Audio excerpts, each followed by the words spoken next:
Herodotus lived during the 5th century before the Common Era in ancient Greece. He wrote a narrative summarizing history as it was then known and describing many of the events of his own lifetime. Although direct discussion on his biases and epistemology is saved for the conclusion of the series, on this video you may learn details about a portion of his work. The first book, called Clio, Part 2 of 2, Cyrus and the Persian Empire. You will remember that previously Croesus, the king of Lydia, had been defeated by Cyrus, the king of the young Persian Empire. The Persian had chosen not to kill Croesus and instead turned him into a royal advisor. The first counsel that Croesus gives to Cyrus regards how the loot gained by the conquests of his own city should be used. The conquered king counsels the conqueror that if the soldiers are allowed to have at will, inevitably one will grow rich enough to compete against the conqueror. Instead, says Croesus, Cyrus should tax the soldiers under the excuse of a religious offering so as to ensure that no soldier gains too much wealth. This might sound silly, but it is actually very wise. Where there is not enough taxation, either tyranny arises, or the current tyrant is challenged by a wealthy contender. Herodotus then describes how the Persians came to be as they were before the war against Croesus and how Cyrus rose to power. Apparently, among the so-called Medes, a certain man named Diox came to prominence by developing a renown for wisdom and justice. I must say, this is a bit of a pattern in humanity. It is almost reminiscent of the rise of the likes of Muhammad in Arabia. There would seem to be, at a certain point of development, a tendency for a man to gain control by virtue of charisma, of personality. Either way, this man allegedly convinces the Medes, that is various small towns, to unite and elect him as king. The descendants of this man were warlike and they conquered the Persians, among many others.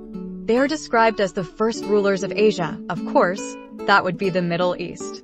Along the way, the historian mentions the first general to organize troops into separate divisions. Also, he attributes the Lydians for inventing many of the games and sports that the Greeks later adopted. Lastly, there is a near legend regarding some Scythian invasion. To be clear, I have gathered, this is not more than a generic term for the wildest barbarians from Central and Northern Asia.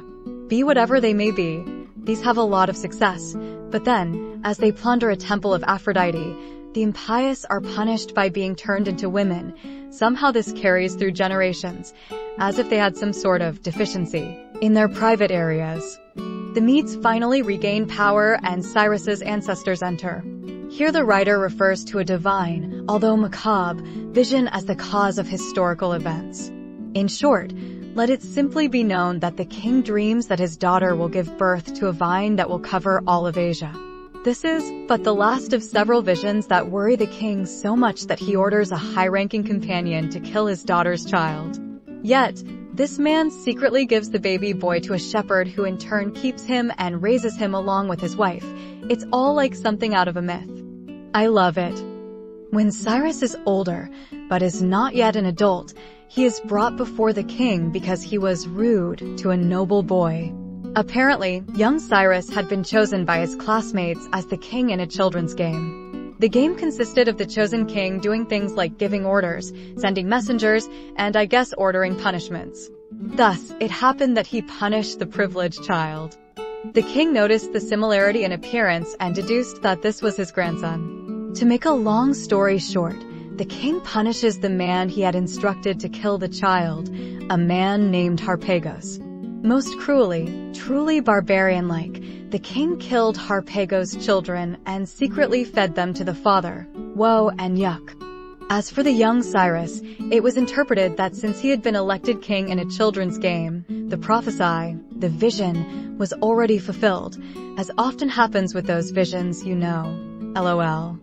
Cyrus, therefore, is sent to his real mother and father. Yet, Harpagos, knowing of his punishment, begins convincing Cyrus to fulfill the real vision. Cyrus organized a rebellion. The king, somehow, gave command of his army to the very servant, Harpagos, whom he had so miserably punished, and Cyrus wins as the servant betrays the king. Since Cyrus was part Persian and part Mede, it is said that this is how the Persians came to rule the kingdom. Herodotus then mentions some trivia about the Persians, such as their culture. He mentions their economic and social stratifications as well as their increased levels of gender inequality.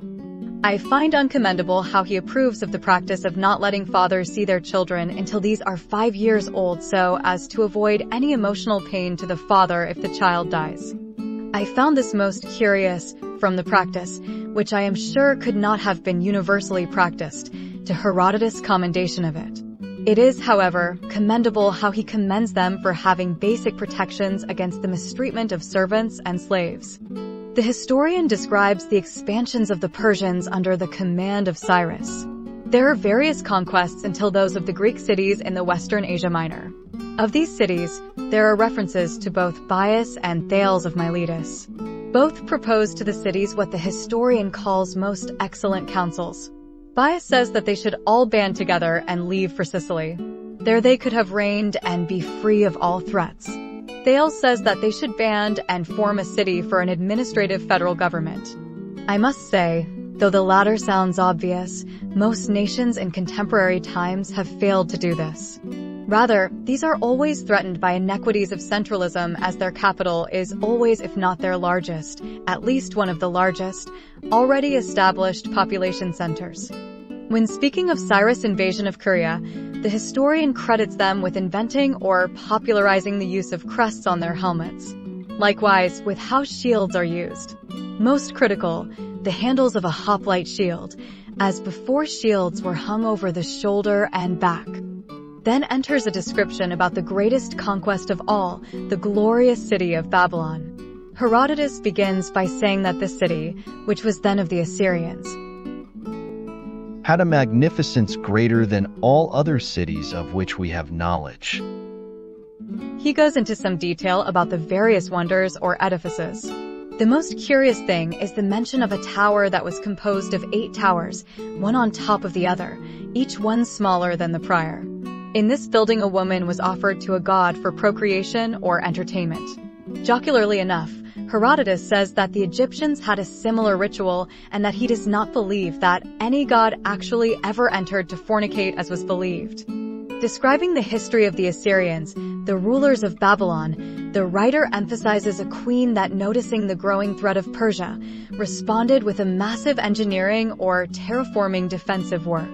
She apparently utterly changed the path of some river that flows into the Euphrates and made of it a great defense against the forces of Cyrus. Yet, perhaps even more noteworthy, this same queen, when she died, she set an inscription on her tomb advising any future ruler that within would be found gold and riches that could be used in case of an emergency. When the Persian emperor named Darius, many years later, opened the tomb in unwarranted desire for the gold, he merely found the following inscription: If thou hadst not been insatiable of wealth and basely covetous, thou wouldest not have opened the resting places of the dead. Either way, it was the son of this woman that led the military defense against the invading forces of Cyrus. The conflict is described in detail. Obviously, Babylon is eventually conquered, but not without effort and risk. To be brief, let me merely say that the Babylonians could have, if they had anticipated Cyrus' eventual stratagem, flooded a certain area and drowned the whole of the Persian army. In the end, the former Assyria, being so prosperous, encompassed at least a third of the Persian wealth, resources, or capacity. Herodotus gives some, allegedly, details or proofs of the city and of Persian outstanding wealth. I say allegedly as it is hard to put in perspective given the passage of time. Cyrus' invasions did not end with Babylon, of course. Rather, he fights certain Masajtai that were ruled by a woman. I was not able to gather exactly where these were located, somewhere in the Caspian Mountains. It should suffice to let it be known that Cyrus is defeated and killed. Herodotus calls the final battle between these two forces as the fiercest ever fought by two barbarian armies. This ends the first of the books. In the following books, Herodotus describes things such as the insane Persian king that conquered Egypt, the fights between the two Spartan kings, how Athens became a democracy, and, of course, how the allied Greek cities survived the Persian invasion. Make sure you don't miss it. Now, to pique your curiosity, to motivate you to watch the last video of the series, I gift you a teaser sample of one of the many aphorisms I crafted as I read this author. As in most cases fortune turns, plucks, and unroots, know that whatever end seems entailed by the beginning is exactly what is least likely to happen. If you enjoy or gain from my aphorisms, know that I have thousands. I will be writing books with short thematic essays composed out of aphorisms. These essays are profound and intriguing yet easy to read. For very cheap copies, look up Protagoras Pause in the Amazon website. I repeat, Protagoras Pause, that's my name.